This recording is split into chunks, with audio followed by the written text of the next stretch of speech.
Hey, what's up, guys? It's just Shawn Greenway once again with our business spotlight of the week. Got another special guest. Seems like every single week it's a new special guest, but I got Justin Rondeau. I always get names messed up. Justin Rondeau with Invisible PPC. What's up, Justin? What's going on, man? And you said it exactly right. So Okay, you're all good there. You're all perfect, good. perfect. We know each other from kind of the high level community because we're all running those circles together. And I think the last time I saw you was at the first global summit for high level, which was exciting. They've already announced the one for this coming year in 2023. Everybody's already starting to sign up. So I wanted to make sure that I get you on the show because of what you guys do. Because first of all, your background where you used to work with to what you're doing now. And then the last piece, we're going to talk a little bit about Chat GPT 3, because I know everybody's like, that's the new thing in our space, right, in our agency world. So give us a little bit of background because people that watch them may not know anything about you. So talk a little bit about yourself in the background.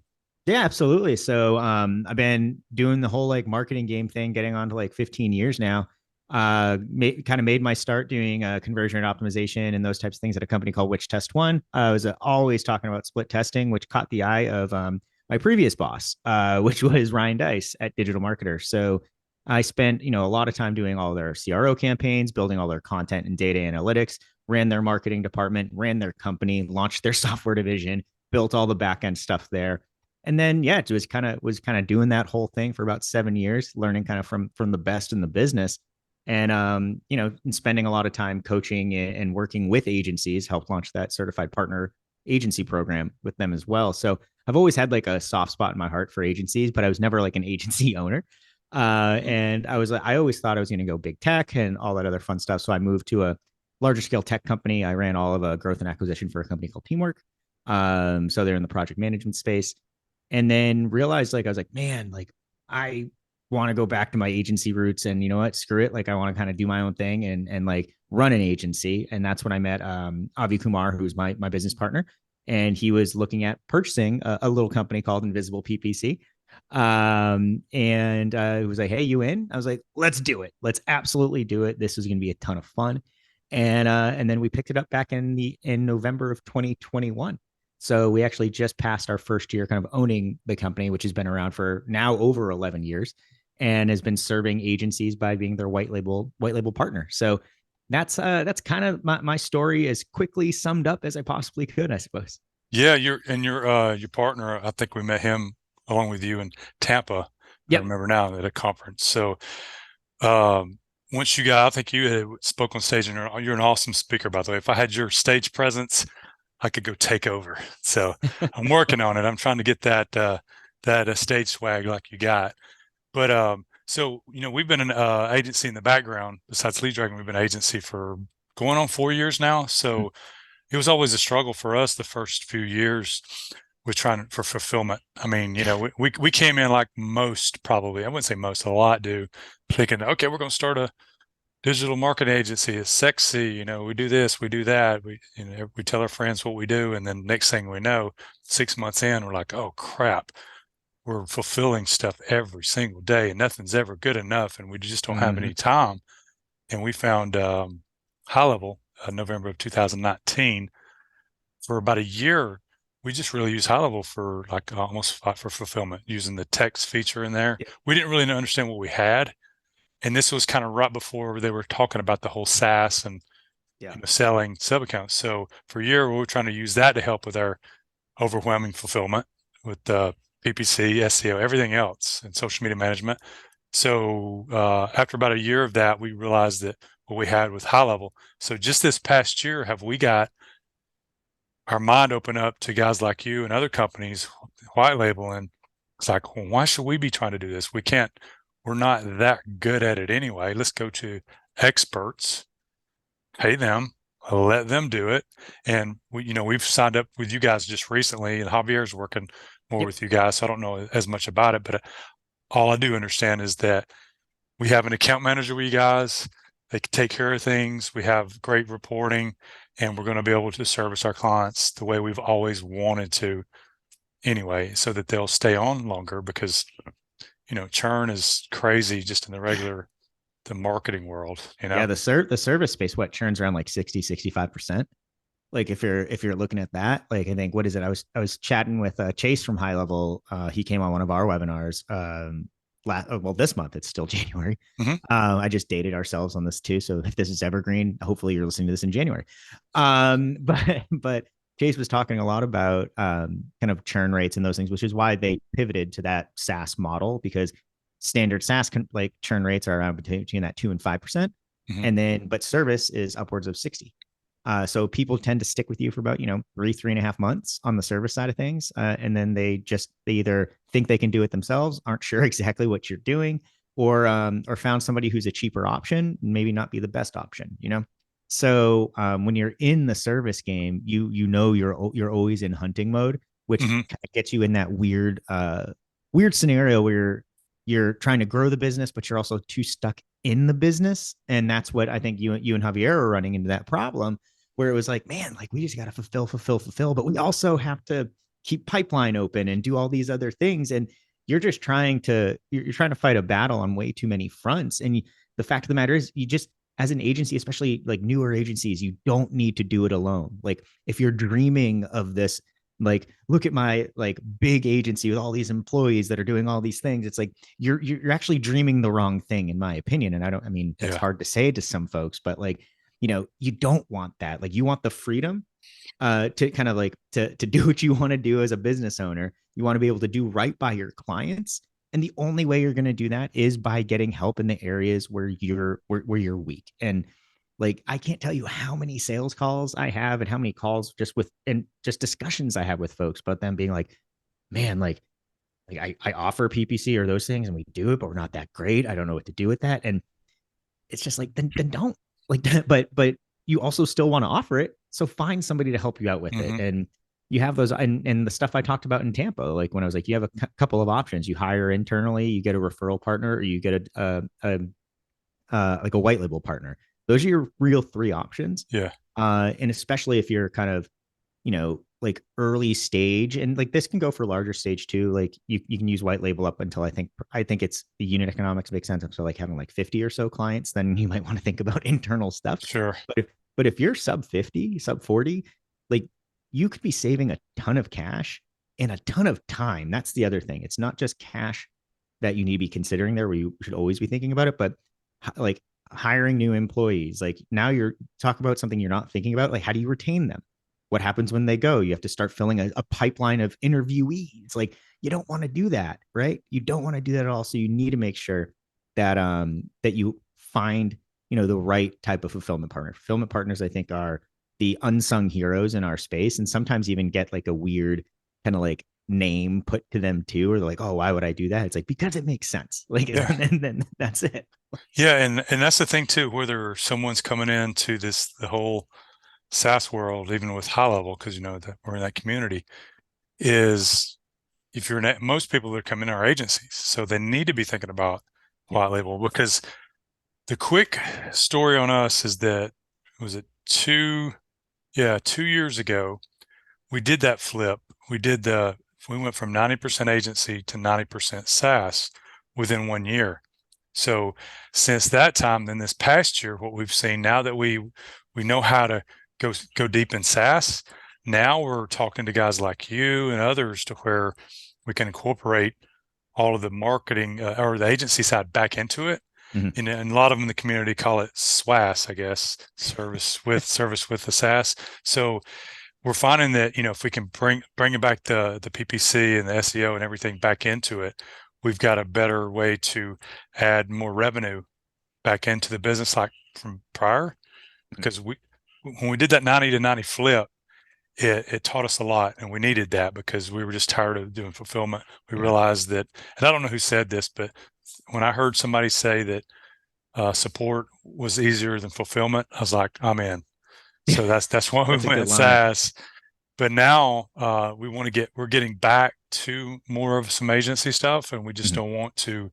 We definitely don't want to go back to where we were before in the desert with it, which we know is just you can never make them happy. We're never going to stay on top of it. Like you guys, that's what you do every day.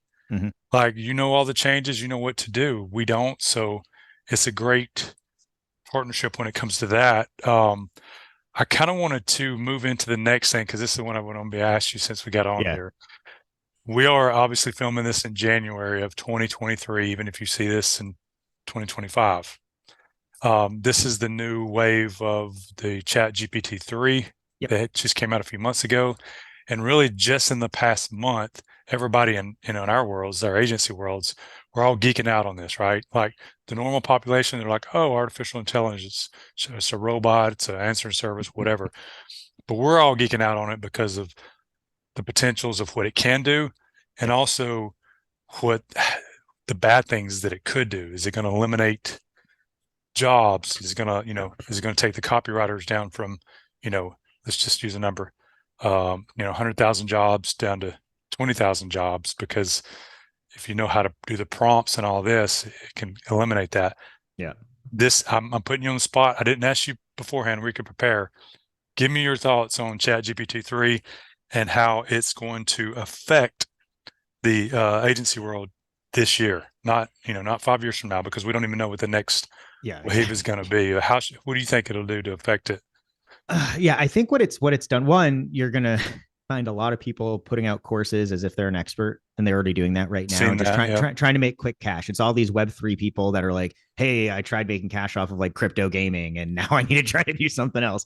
Like that's the first wave you're gonna see, and that's actually how you kind of know that there's something here in it. That like you have a lot of like the people who jump over to like the trends and those things that are trying to make themselves the expert in doing those. So first things first, like don't there are no chat gbt gurus, none. That's it, Correct. right? So if you're listening to this, especially kind of like close to this coming out, don't fall into the trap and pay for like $1,000 course or anything like that. Hang out on LinkedIn and see what people are saying, like, hey, I just tried this cool prompt, you should try that too.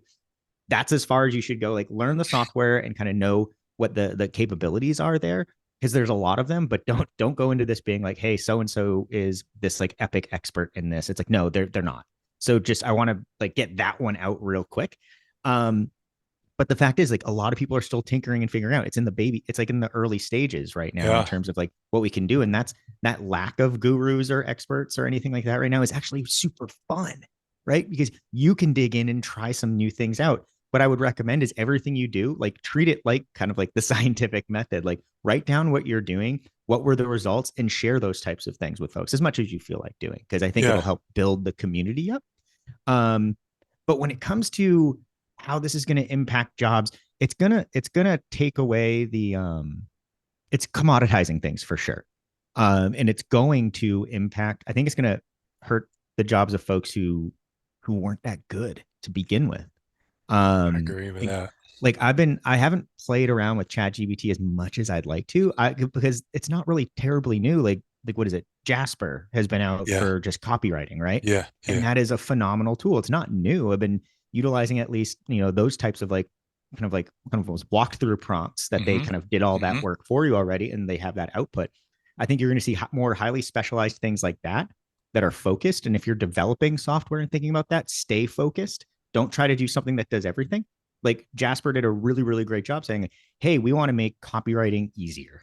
That's what we want to do. That's our goal. And it just became like this unbelievably smart hammer. Like my entire staff uses that.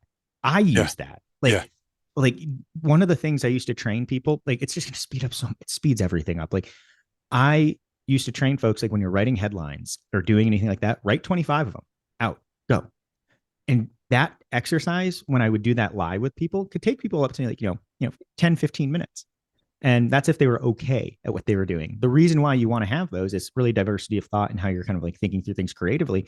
And then what you realize is kind of like your later ones are probably your better stuff, because your first thoughts aren't always the best. Like, hate to break it to you.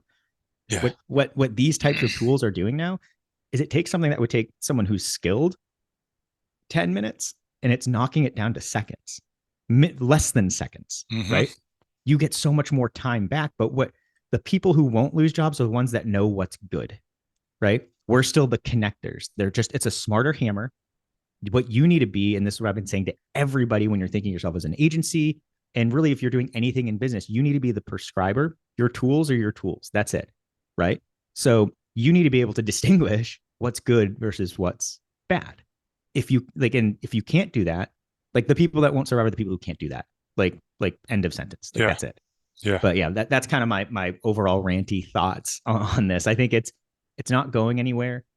Like it's going to just become the background for a lot of things we're working on. If you're in the software development world, like cool, keep it focused, keep it clean, make it easier, because prompts are hard. Have you ever tried using like the image creators like Dolly or like Jasper has an image thing? I'm not that creative to come Yeah. up with a cool prompt for it. I'm like, Yeah.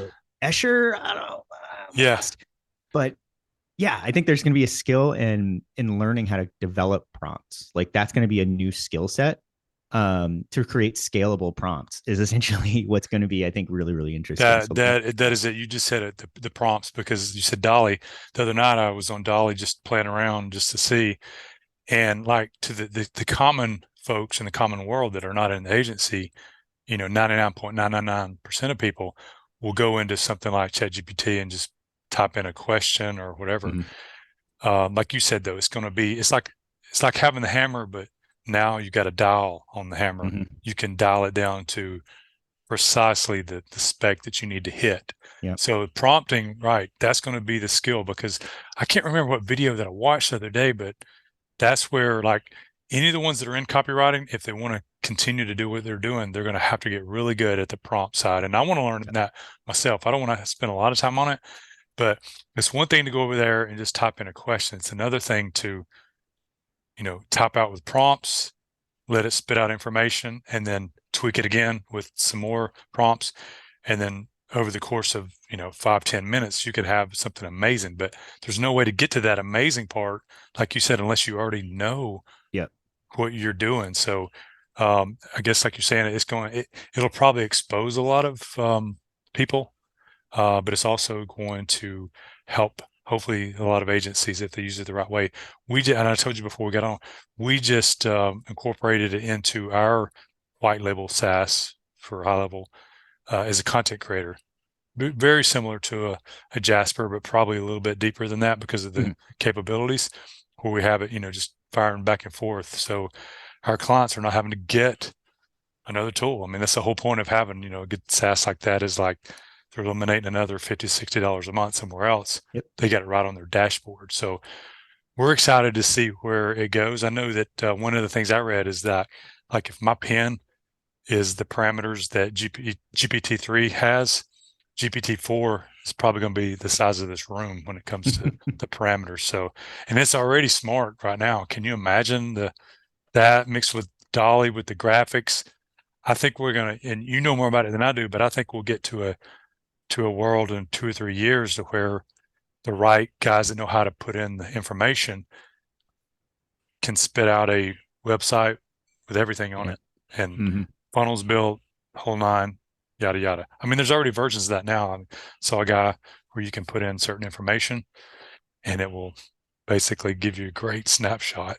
yeah. So I can't even imagine what it's going to be in a couple of years. Yeah, like I'd love to be able to like, and this is something that we're even looking into. Like, it's like I want to be able to train up like our own kind of like AI, I guess, based off of like Chat GPT, off of like we have like at for IPPC, like we have like we've run over like 400,000 ads.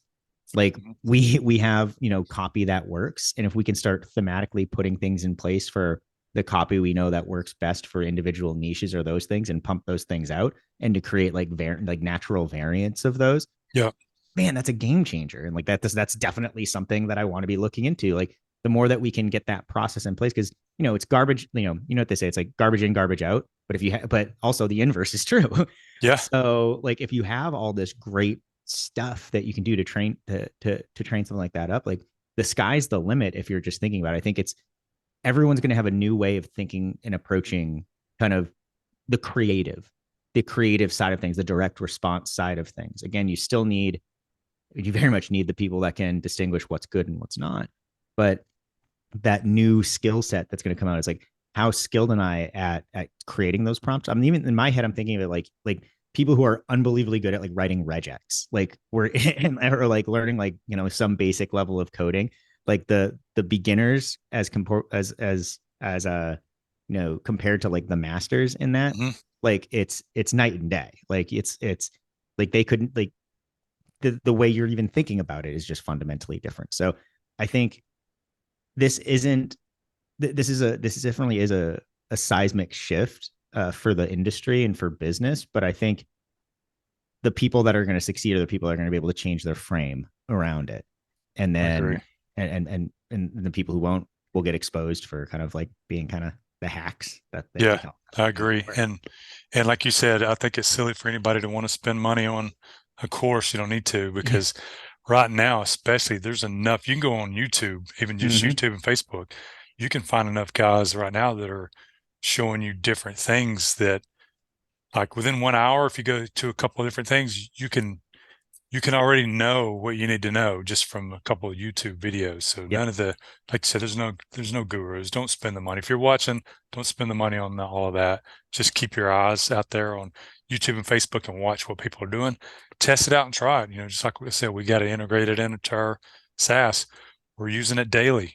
We're just gonna keep our eye on it, watch how it progresses like that. So the last thing, Justin, I wanted to ask, we're in 2023. Um, with all of the things and experience you have in your past, how do you how do you get ready? I know you've already gotten ready for 2023, but what do you do to make sure that this year is what you wanted on paper, like your goals and your uh, everything that you guys had set up for your agency? Yeah. What are you doing? Are you going to more conferences this year? Because I know you were at a lot of them last year. You're a great speaker. Are you going to doing more than that? What's your kind of your Yeah, thing? so for us, like, and how we themed the year, like, one, it was just being ruthlessly, kind of like ruthless when it comes to prioritization was just like first rule of whatever, but that's kind of duh. But in this case, what we're actually doing, it is more top of funnel content, whether that's going to be speaking at events, webinars, things like this that I'm doing right now. Like, I'm investing a lot of that time and energy into building kind of like new content, like for agencies, and developing stuff that's going to be useful and helpful to share. Hey, here's everything I've learned in the last 15 years, and try to distill it down and get people to be able to utilize that themselves at their own agencies or for their clients or anything like that. So that's a lot of the focus. Probably going to continue going like high level. Like, it was funny you brought that up today. Like, we were just trying, like, oh, let's go buy our tickets right now. Like, we're like that.